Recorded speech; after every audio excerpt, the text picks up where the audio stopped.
बंगालमध्ये असलेला मनमानी कारभार, कायदा आणि सुव्यवस्थेची उडालेली दाणादाण, महिला असुरक्षितता आणि ममता दीदींच्या सत्तेचं जंगलराज हे पुन्हा एकदा समोर आले। पश्चिम बंगालच्या दक्षिण कोलकातामधील विधी महाविद्यालयामध्ये 25 जूनला एका 24 वर्षीय विद्यार्थिनीवर सामूहिक बलात्कार करण्यात आला। पश्चिम बंगालमधल्या आर्जीकर मेडिकल कॉलेजमध्ये विद्यार्थिनीवर बलात्कार आणि हत्येच्या घटनेला 1 वर्ष सुद्धा पूर्ण झालेलं नसताना ही दुसरी घटना समोर आली।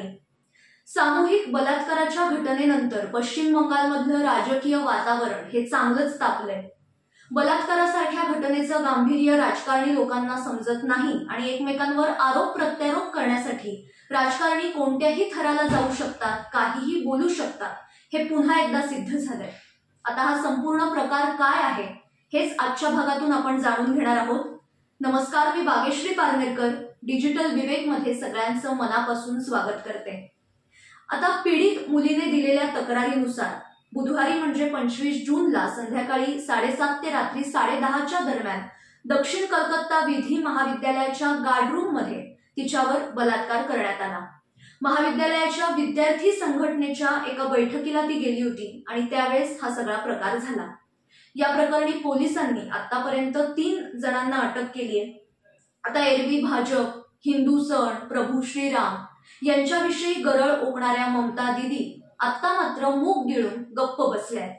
आता याला सुद्धा महत्त्वाचं कारण आहे, कारण या घटनेतला मुख्य आरोपी मनोजित मिश्रा हा तृणमूल काँग्रेसच्या विद्यार्थी संघटनेचा नेता आहे आणि त्याच्यासोबतचे इतर 2 सहकारी जैब अहमद आणि प्रमित मुखर्जी हे सुद्धा संघटनेचे कार्यकर्ते। मनोजितला ती मुलगी आवडायची, त्याने तिला लग्नासाठी विचारलं, तिने नकार दिला।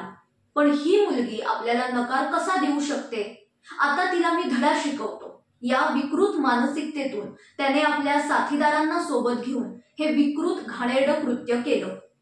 आपल्या पक्षाच्या विद्यार्थी नेत्याने हे घाणेरडं कृत्य केलंय, इतका मोठा गुन्हा केलाय, पण तरी सुद्धा तृणमूलचे नेते त्याची पाठराखण करतायत आणि तीच कशी चुकली हे सांगण्याचा सुद्धा ते प्रयत्न करतायत। तृणमूलच्या नेत्यांकडून महिला सुरक्षेची तशी काही फारशी अपेक्षाच नाहीये। ममता दीदींनाही आपल्या राज्यातल्या मुलींवर होणाऱ्या अत्याचाराची दखल सुद्धा घ्यावीशी वाटत नाही। टीएमसीचे खासदार कल्याण बॅनर्जी यांनी एक वादग्रस्त विधान केलंय। ते असं म्हटले की जर एखादा मित्र आपल्या मैत्रिणीवर बलात्कार करत असेल तर सरकार किंवा पोलीस प्रत्येक ठिकाणी सुरक्षा पुरवू शकत नाही। त्यानंतर तृणमूलचेच मदन मित्रा यांनी सुद्धा एक वादग्रस्त विधान केलंय। ते म्हणाले की या बलात्काराच्या घटनेमुळे सर्व मुलींना हा संदेश गेला की कॉलेज सुटल्यावर कॉलेजमध्ये जाऊ नये। आता ही अशी विधानं ऐकल्यानंतर सत्ताधारी पक्षाची विकृत मानसिकता आपल्या लक्षात येते। भारतीय जनता पक्षाचे वरिष्ठ नेते राहुल सिन्हा यांनी तृणमूलच्या नेत्यांचा समाचार घेत काही महत्त्वाचे मुद्दे उपस्थित केले। ते असं म्हणाले की पश्चिम बंगालमध्ये जितके म्हणून बलात्कारी, अतिरेकी किंवा गुन्हेगारी प्रवृत्तीचे जेवढे काही लोक आहेत ते सगळे टीएमसीशी म्हणजे तृणमूल काँग्रेसशी संबंधित आहेत। त्यांना हे चांगलं माहिती आहे की टीएमसी मध्ये असताना ना त्यांना पोलीस अडवतील ना कायदा काही करू शकेल। राज्यात आतापर्यंत बलात्काराच्या जितक्या घटना घडल्या त्यातल्या एकाही गुन्हेगाराला शिक्षा झालेली नाहीये, कारण सरकार स्वतः त्यांना संरक्षण देतं। या बलात्कार कांडाने ममता दीदींच्या सत्ता काळाचा आणखी एक विकृत चेहरा समोर आलाय। गेल्याच वर्षी आर्जीकर मेडिकल रुग्णालयाची जी केस होती बलात्काराची, ती भयंकर घटना घडली। पुढे संदेश खालीमध्ये तृणमूलच्या नेत्यांनी, कार्यकर्त्यांनी अनुसूचित जाती जमातीच्या महिला आणि मुलींचं अपहरण केलं आणि त्यांच्या नवऱ्यांना असं सांगण्यात आलं की आमचं मन भरत नाही तोपर्यंत त्या आमच्याकडेच राहतील। तृणमूल काँग्रेसचा नेता शहाजहा शेख याच्या नेतृत्वाखाली मागास समाजातील महिलांचं, मुलींचं मानसिक आणि शारीरिक शोषण करण्यात आलं। पुढे वक्फ बोर्डाविरोधात मुर्शिदाबाद इथे मुस्लिम समाजातील बहुसंख्य लोकांनी आंदोलन पुकारलं। अर्थात तृणमूलचे नेते आणि कार्यकर्ते यात आघाडीवर होते। केंद्र सरकारला विरोध करण्याच्या बहाण्याने या लोकांनी हिंदू समाजांच्या वस्तीवर हल्ले केले, महिलांना रस्त्यावर खेचून आणलं, त्यांचं लैंगिक शोषण केलं। महिला आयोगाने सुद्धा केंद्रीय स्तरावर याची दखल घेतली, एक समिती स्थापन केली। आता महाविद्यालयात विद्यार्थिनीवर सामुदायिक बलात्कार करण्याची हिंमत मनोजित सारख्या लोकांमध्ये येते कुठून? कारण त्यांना माहितीये आपलं हे जे सरकार आहे ते आपल्या पाठीशी आहे, आपल्याला काहीही होणार नाही. त्यामुळे सत्ताधारी पक्षाचे कार्यकर्ते खुलेआम गुंडगिरी करत फिरत असतात. हिंदूंनी सण साजरे करू नये म्हणून त्यांना धमकावत असतात. मुलींना बलात्कार करण्याच्या धमक्या दिल्या जातात. एक महिला मुख्यमंत्री असून त्या राज्यातल्या मुलींची, महिलांची अवस्था अतिशय दयनीय आहे. ही दुर्दैवी गोष्ट आहे.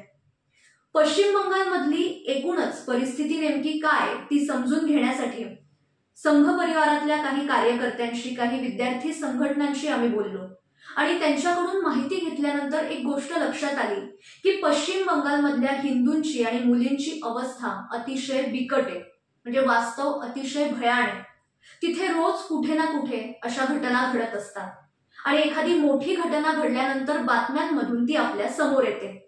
पण अनेक घटनांमध्ये पोलीस कारवाई करण्याची तसदी सुद्धा घेत नाही. आता या घटनेतील मुलीला न्याय मिळावा म्हणून एबीव्हीपी किंवा इतर विद्यार्थी संघटना आंदोलन करतायत. तिला न्याय मिळावा म्हणून झटतायत. आता हे प्रकरण सुप्रीम कोर्टात गेलंय आणि सीबीआय चौकशीची मागणी सुद्धा करण्यात आली. आता या घटनेतल्या मुलीला न्याय मिळतो का हे पाहणं महत्वाचं आहे. पण अर्थात त्यासाठी अनेक दिवस जाणार आहे. पण पश्चिम बंगालच्या महिलांमध्ये भीतीचं वातावरण आहे. टीएमसी आणि ममतामुक्त पश्चिम बंगाल ही भावना तिथल्या अनेक नागरिकांमध्ये आहे. आपण निवडून दिलेलं सरकार मतांसाठी, सत्तेसाठी मुस्लिमांचं लांगुलचालन आणि त्याच वेळी हिंदूंवर अत्याचार करत असेल तर काय अवस्था होते याचं उदाहरण म्हणजे पश्चिम बंगाल आहे. पश्चिम बंगालसारखी अवस्था होऊ नये यासाठी नागरिक मतदार म्हणून आपण जागरूक राहिलं पाहिजे. आता या घटनेचं पुढे काय होतं ते सगळे अपडेट्स आम्ही तुमच्यापर्यंत पोहोचवत राहूच. पण आता या भागात मी इथेच थांबते. याविषयी तुम्हाला काय वाटतं ते कमेंट्समध्ये नक्की कळवा आणि अशाच महत्त्वाच्या बातम्यांसाठी, माहितीसाठी साप्ताहिक विवेकच्या YouTube चॅनलला आजच सबस्क्राईब करा. धन्यवाद.